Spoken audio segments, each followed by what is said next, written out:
Jesus. There is power in the word of the Lord. There is power to save, power to deliver, power in the word of the Lord. Oh, there is power in the word of Jesus. Yes. There is power in the word of the Lord. There is power to save. There is power to deliver.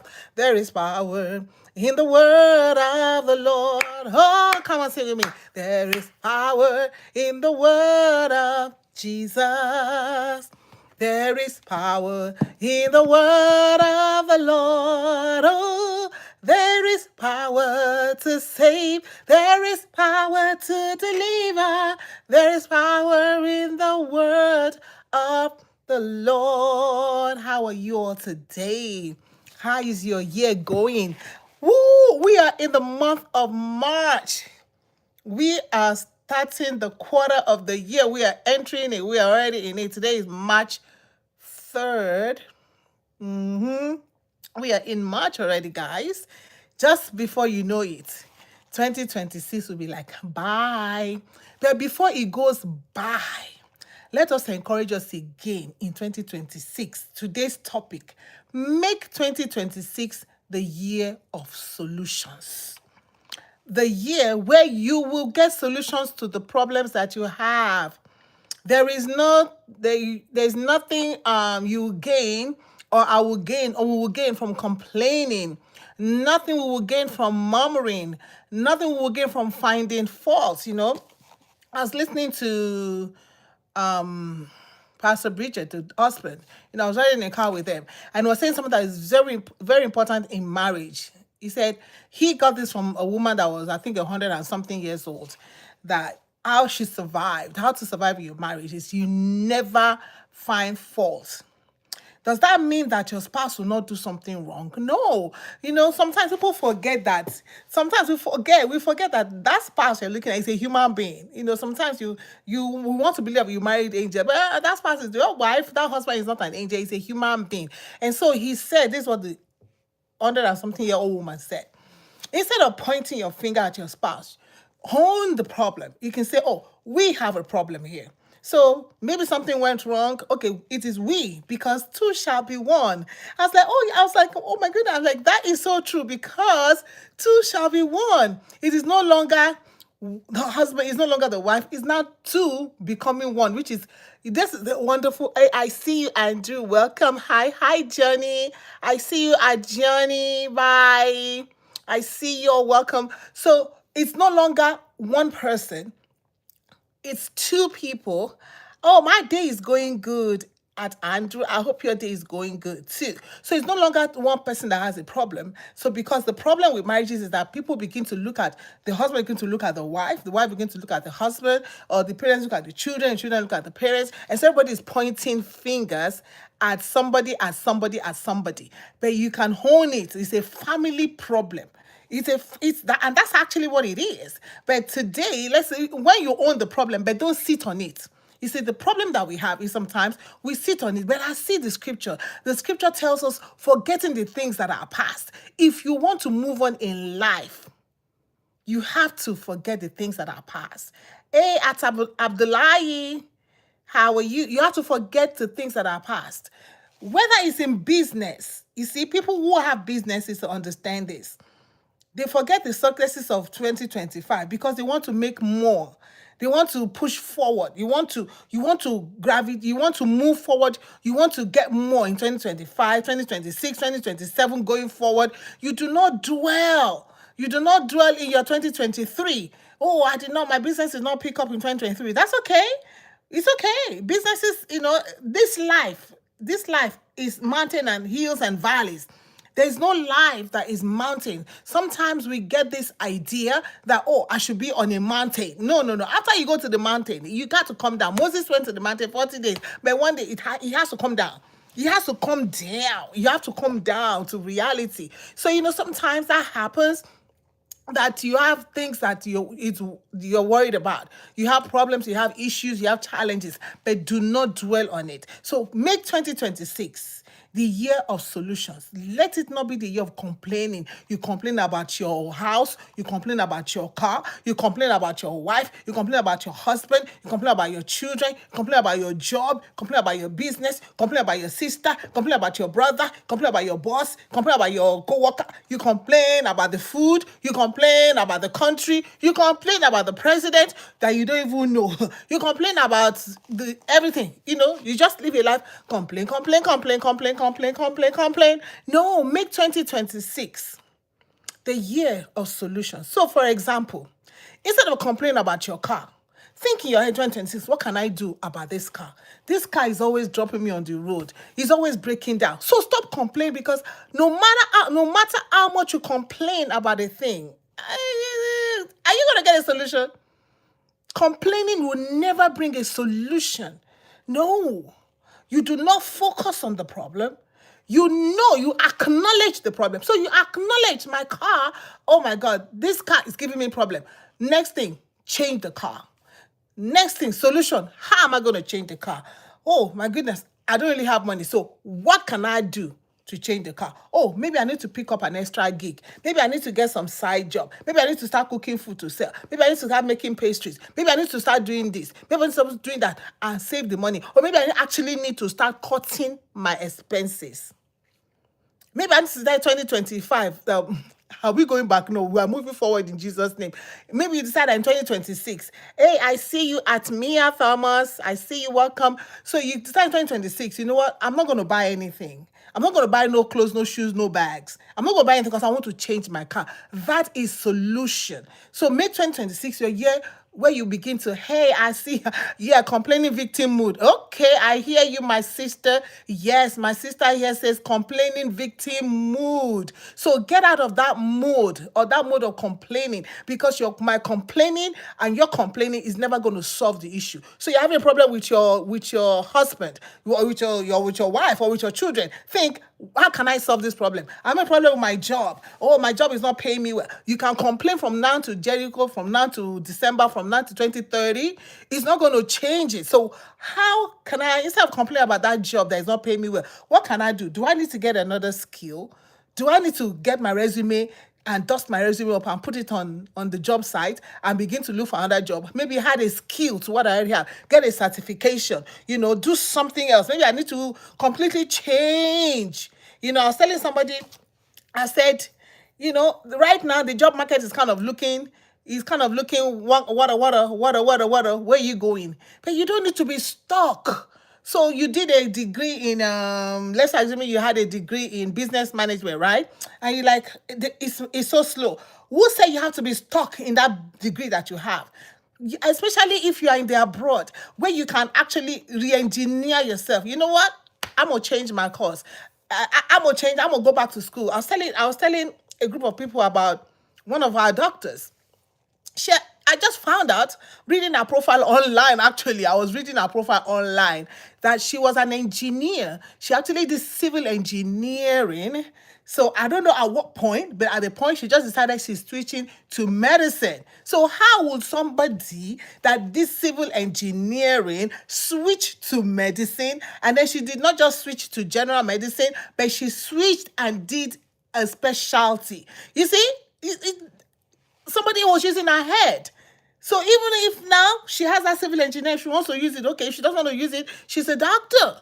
And I see people who are also medical doctors who say, you know what, I want to go into research because I'm tired of, direct patient care. So they switch and go back and do a PhD or whatever certification, so they can be in the classroom, or they can do something, get in the research and just abandon, begin to do research, begin to work, with labs and stuff like that. So you don't have to be stuck. Think solution 2026. So think. So you just got laid up on your job. If you complain about it, that is not the solution to being laid off on your job. So what is the solution now? Do I need to go back to school? Do I need to change completely revamp myself? Do I need to change my career? There's nothing, I tell you, there's nothing that is set in stone. What I'm doing right now is not what I went to school to do. My first education was, I was a trained teacher. I was trained also in I was trained in what do they call it, secretary. I was also a secretary, administrative assistant, we can call it. You know, we can do that. So administrative assistant, right? And that was phase one. Then phase two, I had to do something else. I had to go back to nursing school. At 30 something plus years. Hello. So there's nothing like, oh, I'm too old to go to school. You're not too old to do anything in this life. And when I was in nursing school, there are people who are 50 years in my class. I was looking at one woman like, she was in her 50s. And she was, yes, thank you, my sister. Here, my sister right here say, be a personal problem solver. Do not complain about your problem. It's not going to help you in 2026. 2026, we have to be more intentional of coming out of our problem. You have to decide, I need to get a solution to this problem. Oh, so you are depressed. Why are you depressed? You don't have to stay down and say that. No, you have to think, how can I come out of this depression? What put me in here? I need to come out. If nobody can desire your solution for you, you know, the point that sometimes want to say, oh, the government is this, oh, my father is this, my mother is this, my wife, she's the solution, she should find a solution, my husband should find a solution. No, nobody. My sister said right here, which is so great. Thank you, my dear sister. God bless you. Be a personal problem solver. Don't keep your mind stayed on your problem, because if you do, that is how depression comes. Because when you keep your mind on your problem, you will never see the solution. You will just be in that dark zone. And you can complain, I can complain, we can murmur, we can all complain, we can all talk about it. You get on the phone, you're talking to your friends about your problem on your job, you're talking to your friends about the problem in your marriage, you're talking to your friends about the problem in the country, you're talking to your friends about every problem that you are having. And none of those friends is giving you a solution. In fact, they cannot even help you, because there's a proverb we say that the person that is wearing the shoe knows exactly the spot that he hurts. You know, or you cannot wear my shoe. You cannot hurt your feet if you don't wear my shoe. If you're not in my shoe, you cannot know how exactly. There's oh, you really don't understand how I feel. Yeah, I don't understand for it. I always tell people that. I say, yeah, I don't understand how you feel. I really don't. Only Jesus, the scripture says, he's touched by the feelings of our infirmity. I am human. I cannot understand completely how you feel. I cannot understand how you feel. So don't even expect anybody to understand how you feel. Oh, my mother don't understand me. Oh, my father don't understand me. Oh, my husband don't understand me. Oh, my wife don't understand me. Oh, my boss don't understand me. The government don't understand me. Anybody don't understand me. They don't have to understand you because they're not wearing your shoes. The only way they can understand you is if they are going through the same thing you're going through and they're inside your shoes. You know, they're inside your shoes. So why don't you just forget about somebody understanding you? Don't focus on somebody understanding you. And you understand your problem, but don't sit on it. Don't focus on your problem.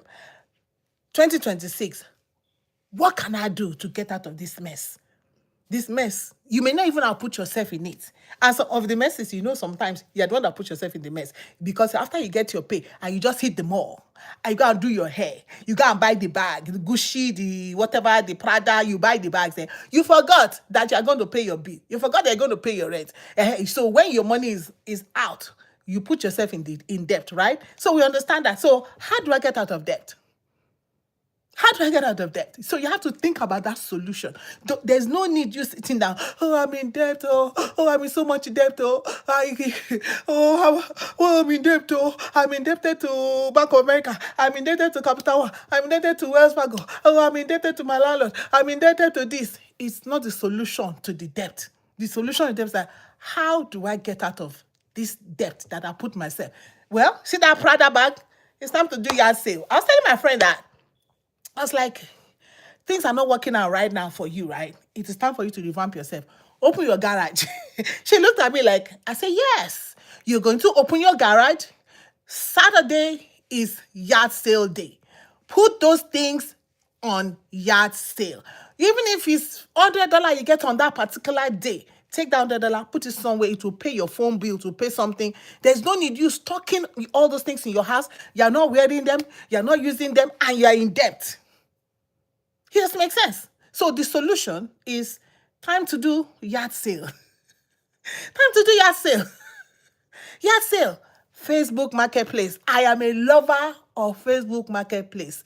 The things that I don't want to bother to sell. I just go to Facebook Marketplace, I list it, it's free, come and carry it, because I'm tired of this thing being in my house.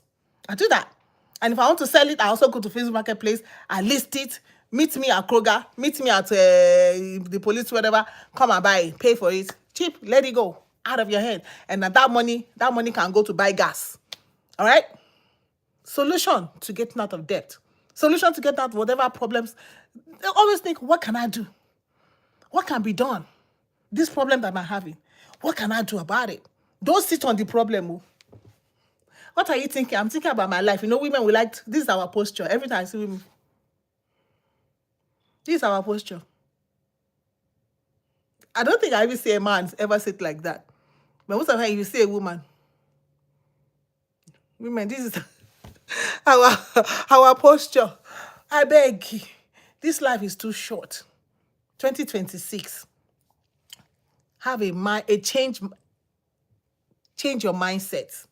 Change your mindset away from grumbling, from murmuring, from complaining, from finding faults. Change your mindset. Even finding faults in yourself. Oh, this about myself. Oh, I don't know how to dress. I don't know how to... Let me tell you what I do. Let me tell you what I found out. You know what I do nowadays? I don't even bother to combine nothing. I just take a picture of the thing, take a picture of the shoe and bag. I put it on ChatGPT. Does this match? You tell me, okay, yes, no, okay, do this here, do that. And that it has been working for me. I found a solution. Yes. That's amazing. Yeah, our sister said that she told her daughter to take her clothes to Goodwill, and she said, no, mommy, I resell to buy new ones. I was amazed. Look at that. The young girl got a change of mindset. Change your mindset. So, see the problem? Why are you taking money to go and buy new clothes? No, you can resell. You sell those ones. There's so many. There's Posh. I think Poshmark. There's so many places you can sell, but my own favorite place is Facebook Marketplace. Very, very easy to sell on Facebook Marketplace. You just snap your picture and you just list it. You just put your price there, and boom. That's why for me it's very easy. All the other websites, too much wahala for. It's good for young people, but for me, take a picture, Facebook Marketplace, list it, put your price, good. Everybody connect it, you connect and collect your money, and you use that money to do something else. You can use that money if you wanted to buy a skirt. You cannot use that money that you got from selling the other skirt and go and buy a skirt. Why are you buying a skirt anyway? How many skirts you got in your house? Sometimes we'll have 10 black skirts, 10 black suits, 10 black striped shirts, 10 black this. So if you want to get out of debt, think, what do I do? How can I make this thing better? Let me tell you what the Bible tells us. In Philippians 4. You know, because we got to go to the scripture, y'all. That's why I said the word of God can deliver you, it can save you, it can heal you. The word of God is so powerful. There's nothing you're going through in this life. If you check this Bible, it is already there. No problem, we don't read the Bible, so we get deceived and, we just get lost. Philippians 4:8. Say, finally, brethren, whatever is true, whatever is honorable, whatever is just, whatever is pure, whatever is lovely, whatever is gracious, if there is any excellent, if there is anything worthy of praise, think about these things. That's what we should say. I said what? Don't stay on your problem. Don't sit down and think about the problem in the world. Think about all the problem you cannot solve them. You think about the problem in the world right now. You see the world, the way the world is going. Which of them can you solve? Which of them can you solve? You cannot even solve your own problem. So how much more so there's no need focus on the problem of the world. Your own problem, whatever you're going through, don't even focus on that one. Focus on, how do I get out of this? What is the solution for this car that is always breaking down? What is the solution? I just got laid off on my job. What is the solution? What can I do? Do I need to start cooking? Do I need to get a skill? Do I need to change my career completely? Do I need to change? Yes, my sister. Scripture covers everything in this life. Your money, your relationship, everything. Just that people, we don't read it. And so sometimes we don't know. So solutions require you, just think. Think about the things that are pure. Don't go and say you want to get out of debt, then you go and do yahoo yahoo, you go and do 419, you go and do something. No. You have to get your money the legal way, like getting a skill. I see you. Hey, I just follows the way. Hey, how are you? So learn something on think about things that are good, things that are pure, things that are just. Think, because that's how you're going to get out of your problem. If you don't think on the things that are good concerning that issue, concerning that problem, you're going to be stuck in it. You're going to be depressed. So we need to get this thing they call depression out of our lives. Depression is because you're thinking too deep negatively about what's going on with you. So you have to ask